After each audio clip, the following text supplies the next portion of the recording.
সারসংক্ষেপ, খাদ্য শৃঙ্খল।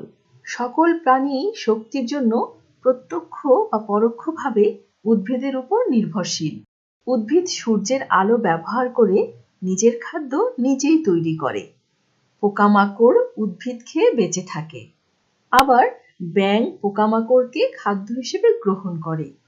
একইভাবে সাপ ব্যাঙ খায় এবং ঈগল সাপ খায়। এভাবেই শক্তি উদ্ভিদ থেকে প্রাণীতে প্রবাহিত হয়। বাস্তুসংস্থানে উদ্ভিদ থেকে প্রাণীতে শক্তি প্রবাহের এই ধারাবাহিক প্রক্রিয়াই হলো খাদ্য শৃঙ্খল। সবুজ উদ্ভিদ থেকেই প্রতিটি খাদ্য শৃঙ্খলের শুরু। খাদ্যজাল। যে কোনো বাস্তুসংস্থানে অনেকগুলো খাদ্য শৃঙ্খল থাকে। বাস্তুসংস্থানের সকল উদ্ভিদ ও প্রাণী কোনো না কোনো খাদ্য শৃঙ্খলের অন্তর্ভুক্ত। যেমন ঈগল সাপ, ইঁদুর, কাঠবিড়ালি, ব্যাঙ ও অন্যান্য প্রাণী খেয়ে থাকে। আবার সাপ খরগোশ, ইঁদুর, ব্যাঙ ও অন্যান্য প্রাণী খায়।